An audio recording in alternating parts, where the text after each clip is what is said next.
Hola, ¿cómo están? Buenas noches, Dios les bendiga a todos. ¿Qué tal su semana?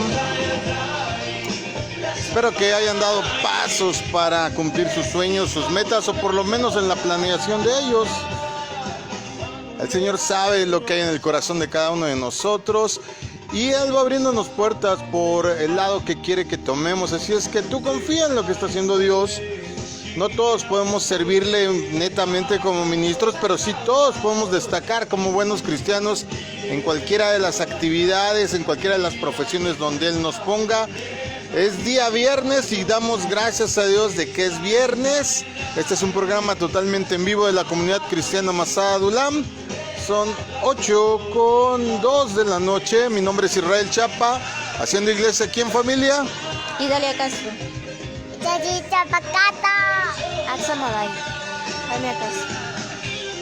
Bueno, ahí tienes un saludo de parte de la familia. Mañana tenemos Día de Jóvenes, esperamos tener a la desertora que hace 8 días no se encontró.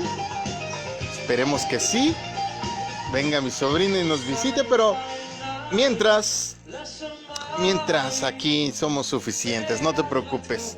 Con la ayuda del Señor y estando el presente, la sacamos adelante. Pero, Avi, aquí te extrañamos. Mañana te necesitamos acá, por favor. Bueno. Fíjate que ante todo y por encima de todo, pues por ahí me llamaron o me contactaron preguntándome si estábamos intercediendo por los enfermos, por algunos temas, ¿verdad? Que qué opinábamos de la situación del país, que qué opinábamos de la vacunación, etcétera, etcétera, etcétera. Claro que tenemos una opinión, nada más que pues nos la guardamos un poquito. A veces por ahí yo digo alguna que otra cosa, pero en serio puedes llamarnos para cualquier cosa. No te preocupes, ahora sí que el chiste es que podamos hacer contacto, establecer pues una red de comunicación contigo y escríbenos con mucho gusto, háblanos inclusive, para ello te damos nuestros medios de comunicación. Amén. Por Twitter es @masadadulam, por Facebook es .com/masada.adulam. El número de WhatsApp 55 83 88 20 35 y el de línea directa 55 76 90 95 89.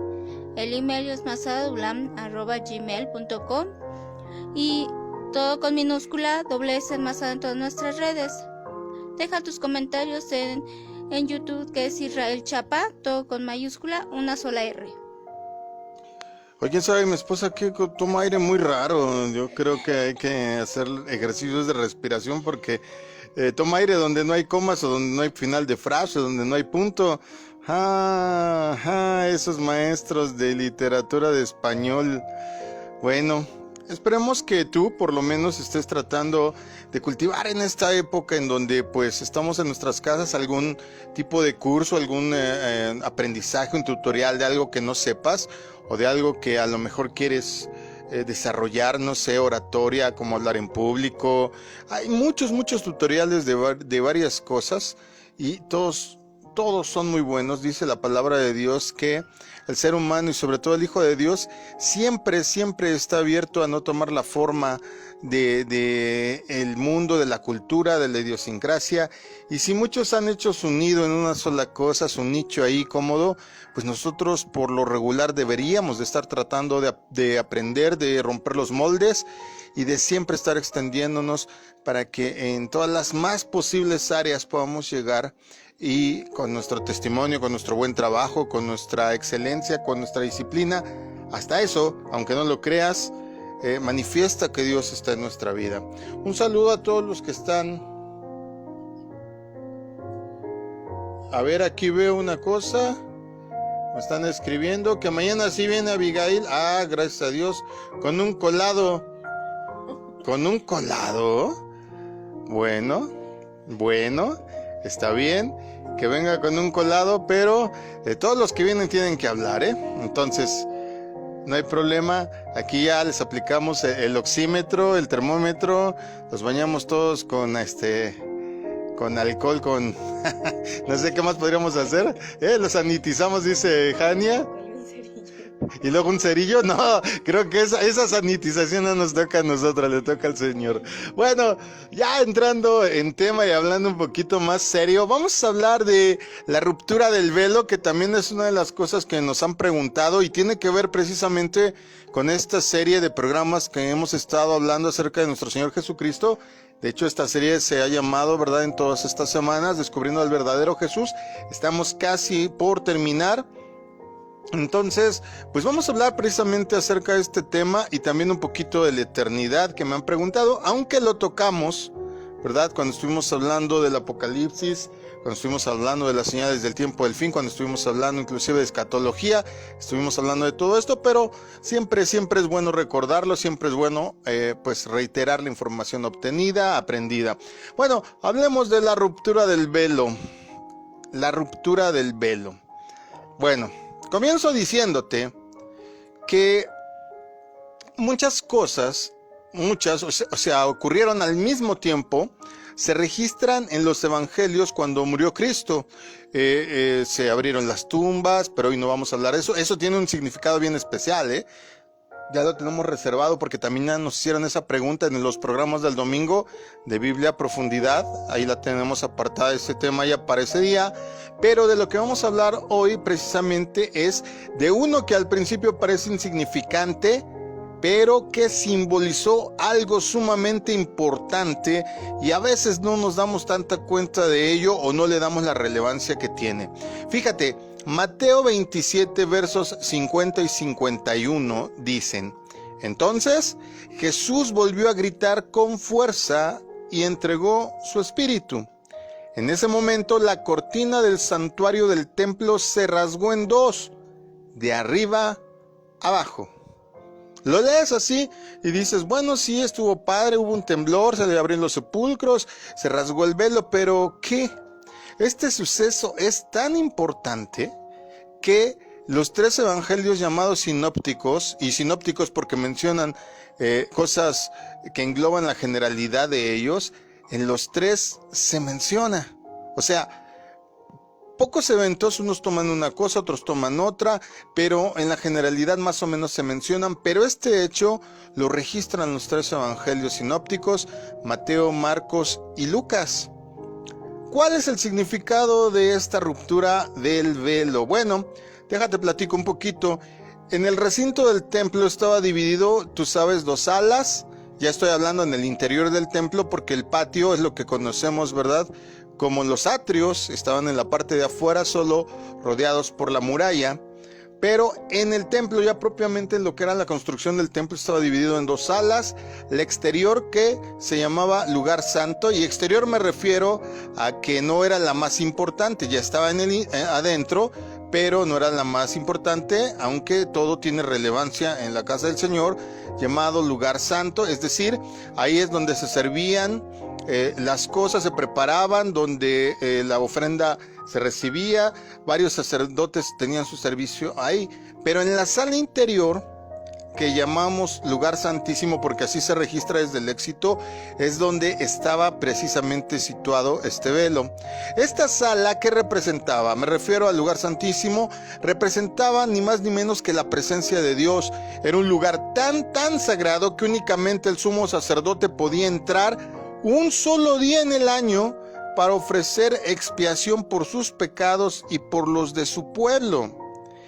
En esta sala sagrada, el lugar santísimo, estaba separada toda del resto del templo por una cortina que, imagínate, ahora sí que si has visto bordados, si has visto tejidos, todo se queda corto. Dice y registra la Biblia que era hermosa, que tenía bordados, que tenía inclusive cuestiones de hilo de oro, que tenían unas telas que estaban teñidas especialmente.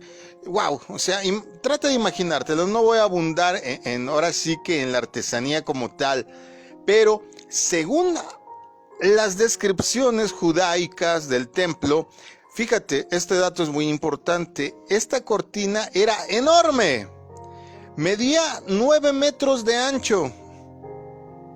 Y dirás, bueno, yo conozco cortinas que miden 9 metros de ancho, no le veo tanta relevancia. Pero medía 18 metros de alto. 9 metros de ancho, 18 metros de alto y 8 centímetros de grosor. 8, imagínate el peso. Imagínate la capa sobre capa sobre capa de tela para tener 8 centímetros de ancho. 8 centímetros de gruesa, de gruesa. El que se hubiera desgarrado de arriba abajo, piénsalo. Quiero que pienses en un cordón. Como dice la Biblia, cordón de 3 dobleces no se rompe, porque entre más tenga trenzados, entre más tenga capas, es difícil. ¿Cuántas tendría esta cortina para tener 8 centímetros de gruesa? Dice que los hilos estaban trenzados. Si pueden leer la descripción ahí en el Éxodo. ¡Wow! El que se hubiera desgarrado de arriba abajo en el momento en que Jesús murió fue un suceso que, además de sorpresivo, fue desconcertante. ¿Cómo podría Dios permitir que algo así pasara dentro de su templo? Si Dios permitió que esto pasara dentro del templo, tiene que tener un significado muy importante. Porque Dios no permite que pasen cosas así como así, y mucho menos en cosas que tienen que relacionarse con simbología acerca de su presencia. Dios no solo lo permitió, sino que deliberadamente rasgó la cortina para que tú y yo pudiéramos entender algo.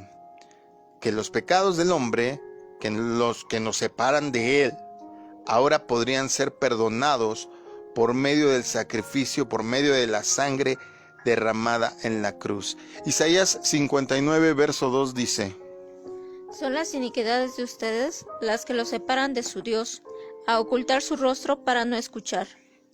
¡Wow! Ahora, a través de este sacrificio, podía o puede hasta el día de hoy, no podía, puede hasta el día de hoy, tener acceso el ser humano, no como antes que había algo que nos separaba de él. Al comparar cómo el sumo sacerdote había podido pasar por ese velo solo una vez al año para ofrecer expiación por los pecados, en Hebreos 10, del 19 al 22, se nos explica que un nuevo sumo sacerdote, en este caso Jesús, por medio de su propio sacrificio, suprimió este rito para siempre y le dio con eso a la humanidad acceso directo a Dios. Hebreos 10, 19 al 22 dice: Así que, hermanos, mediante la sangre de Jesús, tenemos plena libertad para entrar en el lugar santísimo, por el camino nuevo y vivo que Él nos ha abierto a través de la cortina, es decir, a través de su cuerpo, y tenemos además un gran sacerdote al frente de la familia de Dios. Acerquémonos pues a Dios con un corazón sincero, con la plena seguridad de que la fe, interiormente purificados de una conciencia culpable y exteriormente lavados con agua pura. Manténganse firmes la esperanza que profesamos, porque fiel es el que hizo la promesa. Es decir, que la cortina, para todos los que me preguntaron, simbolizaba su cuerpo. Tenía que ser rasgada para que a través de su sacrificio pudiéramos tener acceso a el Padre. La lección es muy fácil. Para nosotros es que después de arrepentirnos sinceramente, repito, subrayo, remarco y encierro, sinceramente, podemos acercarnos. Como dice Hebreos, de una manera confiada. Hebreos 4:16 lo dice así. Así que acerquémonos confiadamente al trono de la gracia para recibir misericordia y hallar la gracia que nos ayude en el momento que más necesitemos.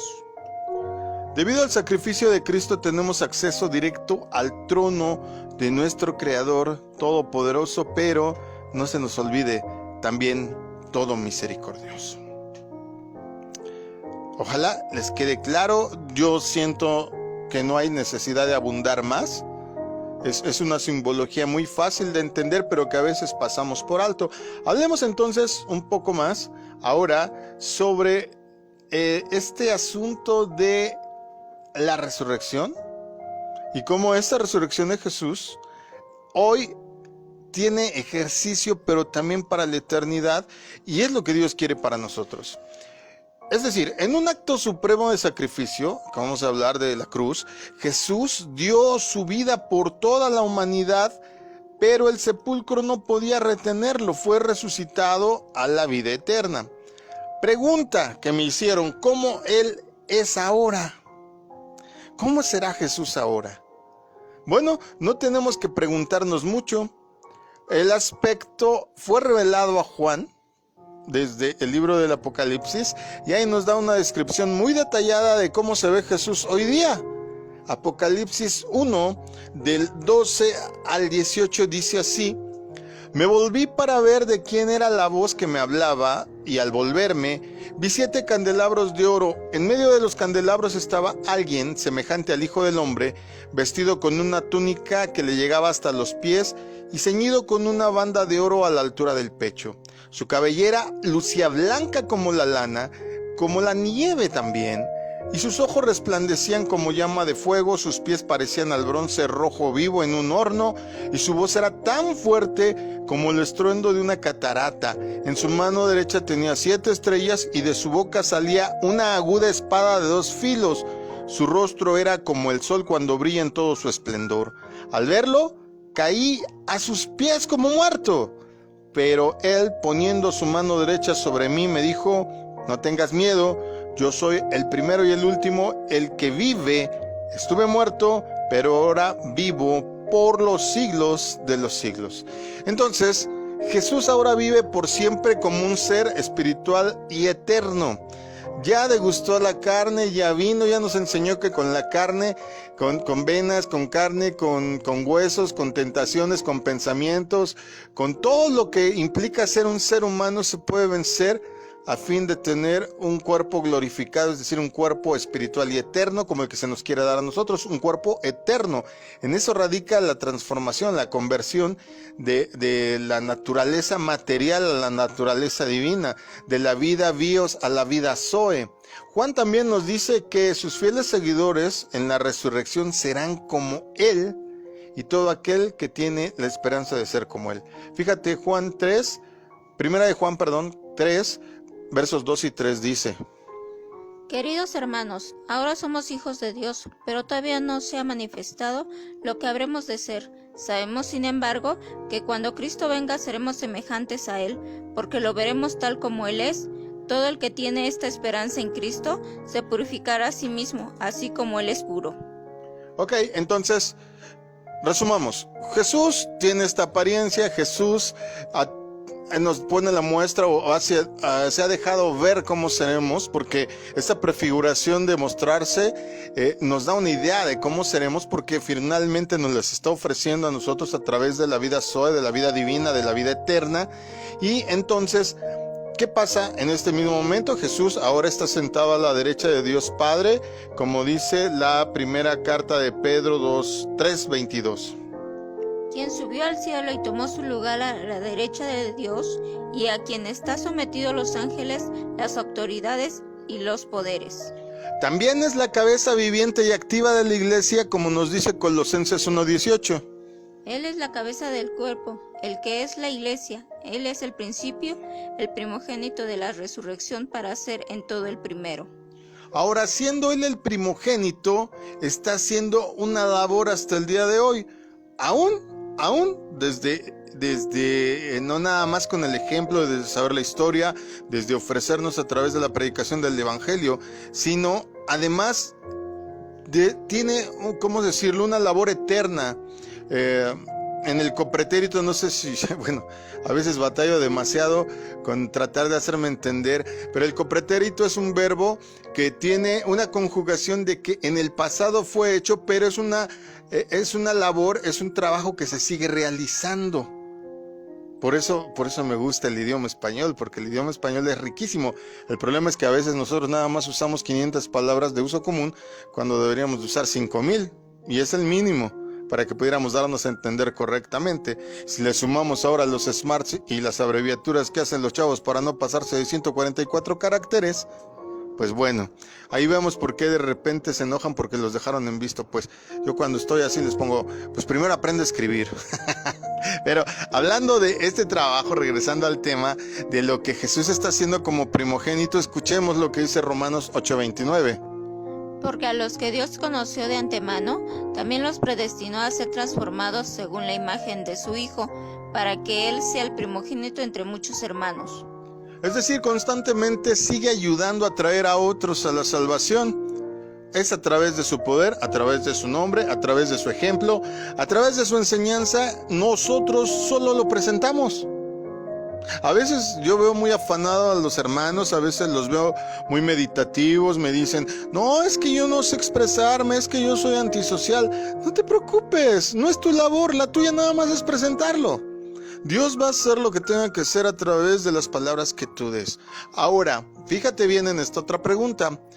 ¿Cómo estás sirviendo a nosotros que somos los hermanos? Porque ya estaba escrito, ya sí se había dicho que Él era primogénito entre muchos hermanos. Ahora por eso nos llamamos hermanos, porque somos hermanos en la fe, hermanos de Cristo en lo espiritual, aunque llegará un día en que pueda ser hasta en la más amplia explicación y entendimiento de lo que eso quiere decir. Cristo hasta el día de hoy está sirviendo aún a nosotros.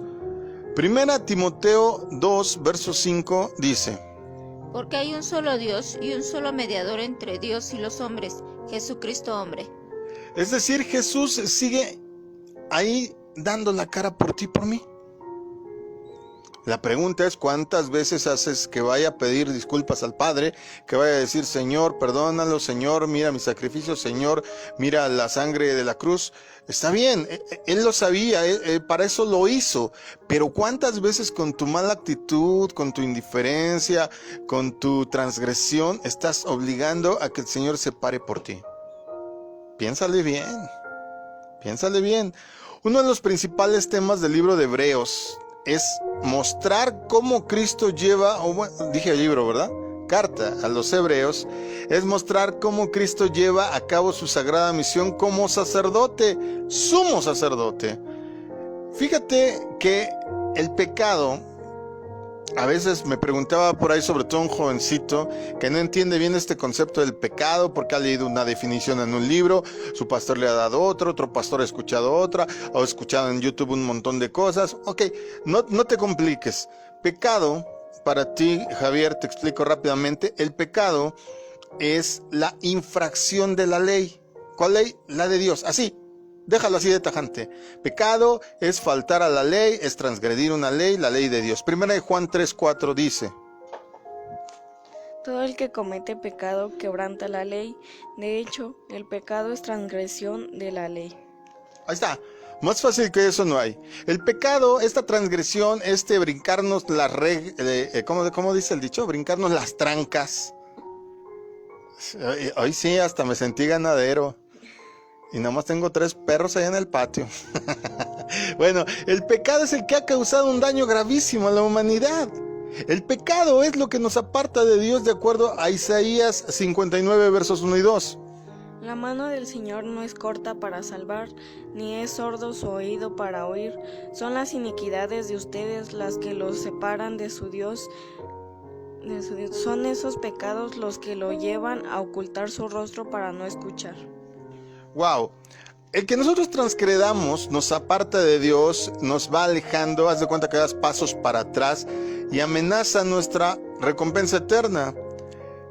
Es el despiadado enemigo, tú sabes su nombre, el que debe ser vencido. Sé que no es fácil, sé que nunca lo ha sido, pero Cristo sabe lo que es tener naturaleza humana, por eso intercede por ti y por mí. Él vino a comprobar qué es lo que sentíamos, cómo lo sentíamos, cuál era la sensación en general. Porque estaba despojado de su poder cuando venció en el desierto, estaba despojado de su poder cuando sintió hambre, estaba despojado de su poder cuando lloró por Lázaro, estaba despojado de su poder cuando se enojó en el templo. Era un ser humano en ese momento. Él sabe lo que es ser tentado a pecar, lo que es ser tentado a transgredir la ley espiritual de Dios. Hebreos 2:18 lo registra.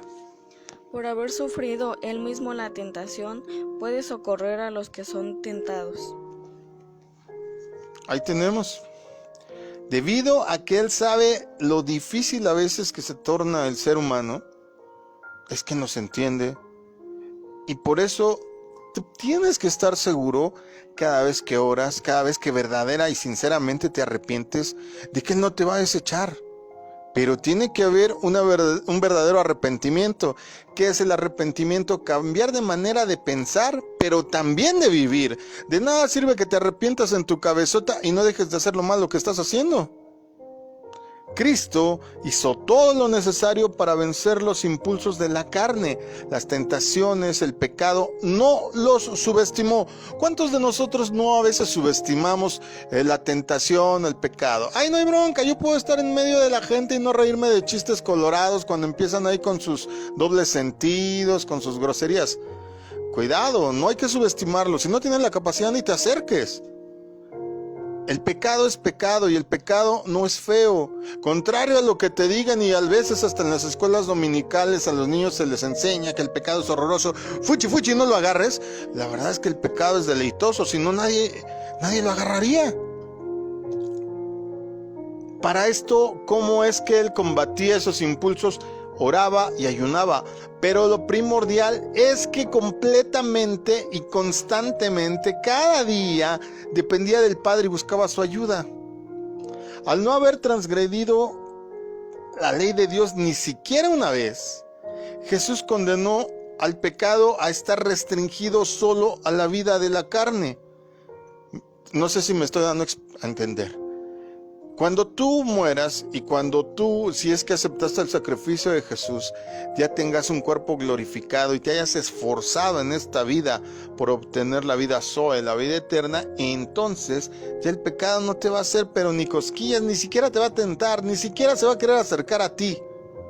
Romanos 8:3 dice así. En efecto, la ley del pecado, en efecto, la ley no pudo liberarnos porque la naturaleza pecaminosa anuló su poder. Por eso Dios envió a su propio Hijo en condición semejante a nuestra condición de pecadores, para que se ofreciera en sacrificio por el pecado. Así condenó Dios al pecado en la naturaleza humana. ¿Qué pasa? Jesús nos puso la muestra, condenó al pecado, lo restringió al asunto de los instintos, de las cuestiones básicas, nos dio una enseñanza de que no hay subestimar el pecado, nos enseñó a orar, nos enseñó a ayunar, nos enseñó las bases para poder tener una vida conforme glorifique a Dios. En cambio, a nosotros el pecado nos ha contaminado y nos sigue contaminando, y una de nuestras principales metas como cristianos debería de ser vencer las artimañas, los engaños, no estar, ¿cómo decirlo? Lo voy a decir con un ejemplo para que me entiendan fácilmente. Hace unas horas estaba platicando con mi esposa y yo le explicaba que está bien tener a los niños apartados de ciertas cosas ahí afuera que contaminan. No me refiero a la pandemia, me refiero a actitudes, me refiero a maldad de la gente, me refiero a ciertas palabras altisonantes y cosas que se escuchan, porque la gente habla así, piensa así, se comporta así. A veces los apartamos un poco de la tele cuando las noticias o inclusive los programas son muy violentos o se están tornando en otra cosa. Pero yo le explicaba a mi esposa que tiene su lado bueno, pero no es real. Te explico por qué no es real. Porque no podemos tener a los niños en una burbuja de un mundo ideal donde todo es arcoíris y todo es perfecto. El mundo es el mundo. Y si ellos no saben cómo se comporta el mundo, cómo habla el mundo, cómo te engaña el mundo, ¿sabes cuál va a ser el problema? A la primera que anden en el mundo van a caer. No estoy diciendo que copien, que medien, que entiendan y que sigan el ejemplo del mundo. Lo que estoy diciendo es que no tienen que desconocerlo. Porque de otra manera, ¿cómo van a saber cuando se está acercando un problema? ¿Cuándo les están tendiendo una red? ¿Cómo está ahí una trampa puesta para sus pies y no se van a dar cuenta? ¿Cómo? ¿Al primer frutero que les ofrezca algo se van a ir?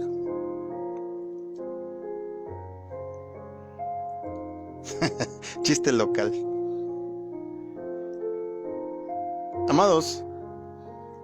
Amados, ya no te rías, Jania.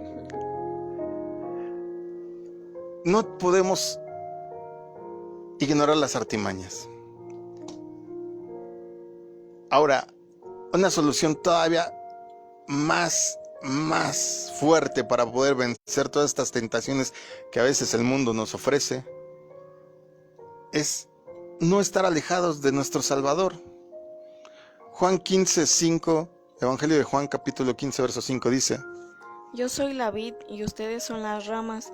El que permanece en mí, como yo en él, dará mucho fruto. Separados de mí no pueden ustedes hacer nada. No podemos estar separados de Él. Entre más te alejes de Dios, entre más te apartes de su pensamiento, de su enseñanza, de su ejemplo, de su amor, de la oración, de su palabra, más expuesto estás. Escúchame bien y escucha lo que te voy a decir. La persona que va a caer sabe que va a caer. ¿Y sabes por qué lo sabe? Porque en su corazón siente que ya no está orando tanto, que ya no está leyendo tanto, que ahorita en la pandemia pues ha hecho floja su vida espiritual. Yo me entero de que muchos pastores se están esforzando, tuvieron que aprender, muchos pastores ya de edad avanzada tuvieron que aprender multimedia, asistirse de sus nietos, de sus hijos para que les ayudara a transmitir enseñanza a la congregación, pero también muchos otros no están transmitiendo, cerraron las iglesias y casi les dijeron ahora sí rásquense con sus uñas. No los juzgo, cada quien sabe lo que hace y cada quien dará cuentas. Pero, amados, no podemos estar separados de Dios, podemos estar separados de la congregación, podemos estar separados del pastor, de la iglesia como edificio, pero no podemos estar separados de Dios. Hebreos 4, 14 al 16 dice: Por tanto, teniendo un gran sumo sacerdote que traspasó los cielos, me refiero a Jesús, el Hijo de Dios, retengamos nuestra profesión. Porque no tenemos un sumo sacerdote que no pueda compadecerse de nuestras debilidades, sino uno que fue tentado en todo según nuestra semejanza, pero sin pecado. Pablo nos está diciendo, Él nos comprende, Él nos perdona, Él nos entiende, pero que esto no le sea pretexto para pecar.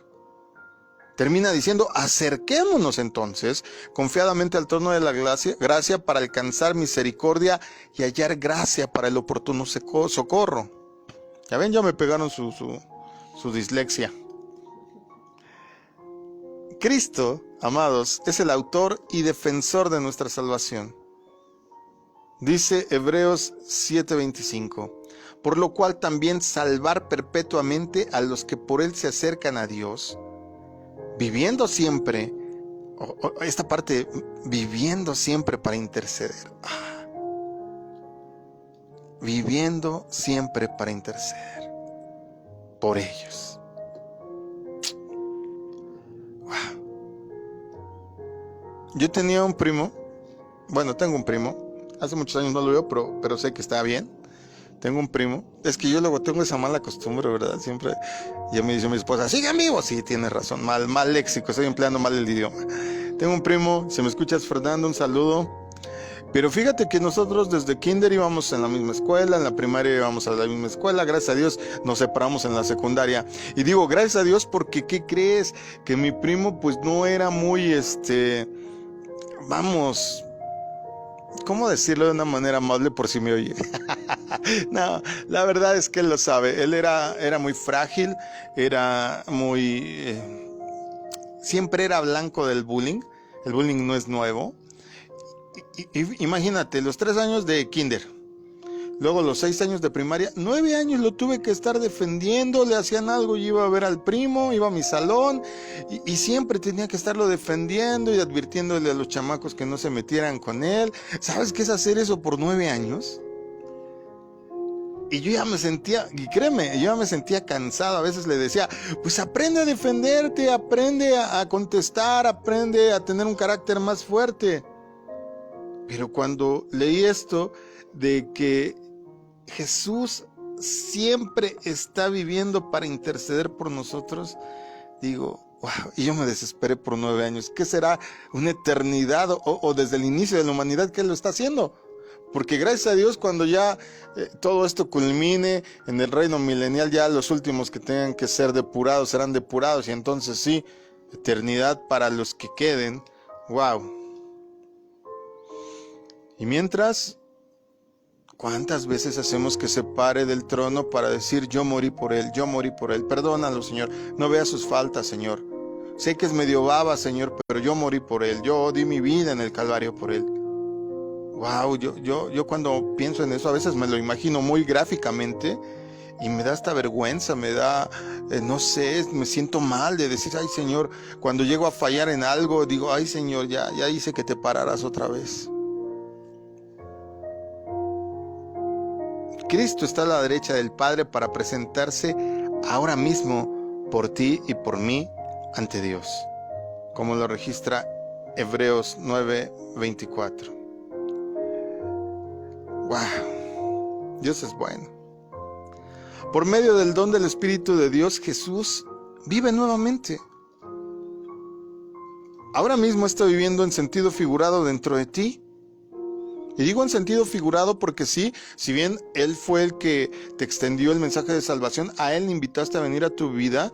Él vino, pero se realiza lo que teológicamente llamamos parto gemelar, y cuando Él viene con el Espíritu Santo se queda en ti, representándolo a Él, y Él literalmente está sentado a la derecha del Padre. ¿Para qué está sentado a la derecha del Padre? Para presentarse ahora por ti y por mí. Wow. ¿Y qué hace el Espíritu Santo? Hace lo que dice Gálatas 2:20. He sido crucificado con Cristo, y ya no vivo yo, sino que Cristo vive en mí. Lo que ahora vivo en el cuerpo, lo vivo por la fe en el Hijo de Dios, quien me amó y dio su vida por mí. El Espíritu Santo infunde la vida de Jesús en nosotros para ayudarnos a vivir una vida nueva, una vida piadosa como la que Él vivió.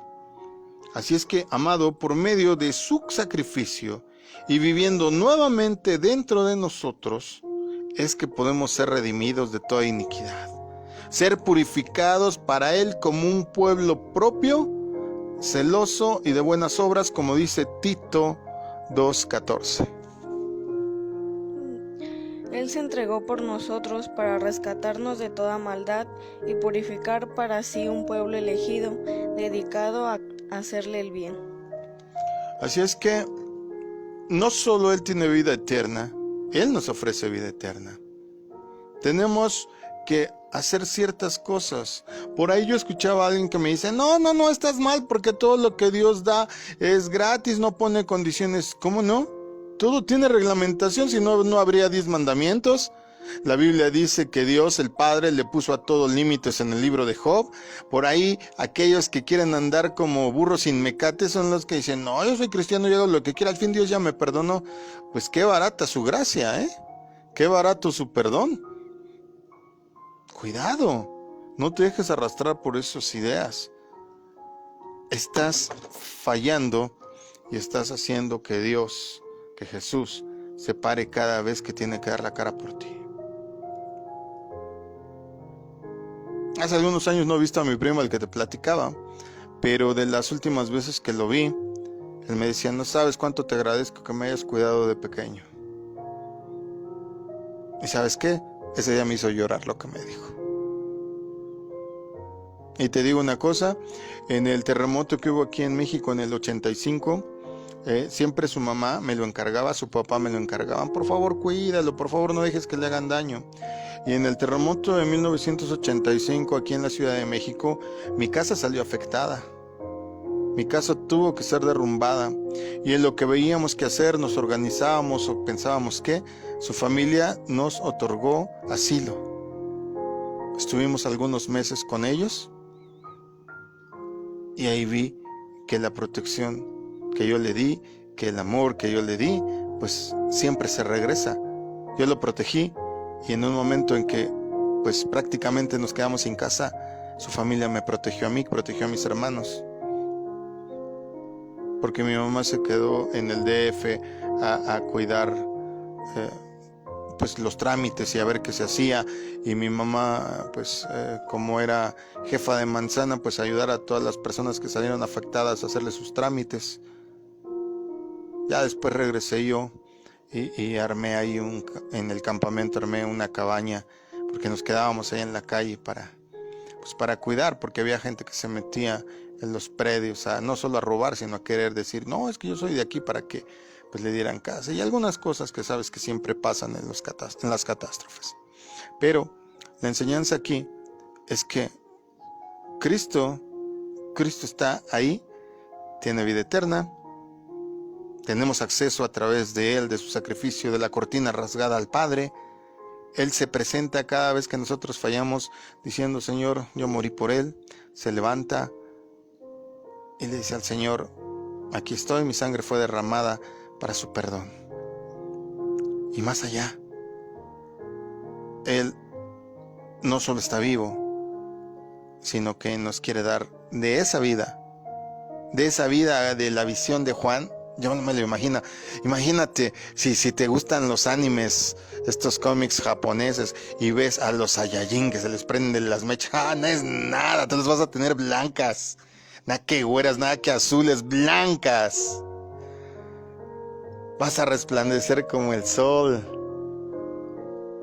Un mini sol, ¿verdad? Porque el Señor es como el sol, nosotros como un mini sol, no hay que compararnos al igual. Pero esto es padre. O sea, la Biblia y el entendimiento de la Escritura no tienen que ser nunca aburridos. Porque en el momento que se vuelva aburrido, pierdes el interés. Yo espero que hayamos captado tu atención, que te hayamos bendecido, que te hayamos ayudado a tener un concepto más amplio de lo que es el descubrir a Jesús, sus intenciones, su psicología, aquí en esta parte su intención o los porqués de que ocurrieron ciertas cosas relacionadas con su muerte, y lo que ese sacrificio nos recuerda y nos sigue empleando para tener una vida eterna. Yo espero de verdad que todo esto te sirva para no tirarlo en saco roto y desemboque en ti una actitud, un cambio, una manera de pensar diferente, o de solidificarte si es que ya lo estás haciendo. Porque a veces yo he escuchado a gente que dice, ay, pero lástima porque soy cristiano. No, lástima, ¿por qué? Lástima, ¿por qué? Ser cristiano es un título que ni Isabel II de Inglaterra tiene. Ya lo quisiera ella. Ya lo quisiera uno que otro que se siente el Mesías en este mismo país. Jesús solo es uno.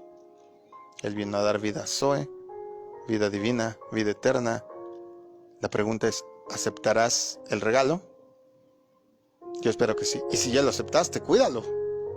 Cuídalo con todas tus ganas. Mi nombre es Israel Chapa. Estuvieron esta noche con nosotros Daisy Chavacato. Y Dalia Castro. Jania Castro. Axama Day.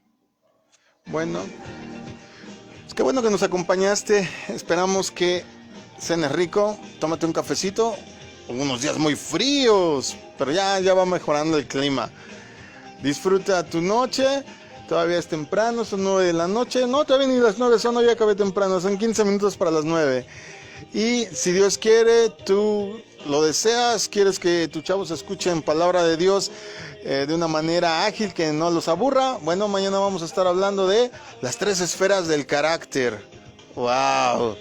Si tienes una enojona, un enojón, un apático, ahí échamelos mañana. Mañana vamos a hablar de todas estas cosas, de los caracteres y temperamentos. Así es que Dios te bendiga, y si Dios lo permite, mañana nos escuchamos. Descansa y por favor cuídate. Cuídate. Aún no acaba esto. El Señor te cuida, pero si tú no te cuidas, de nada sirve. Dios te bendiga, descansa. Shalom.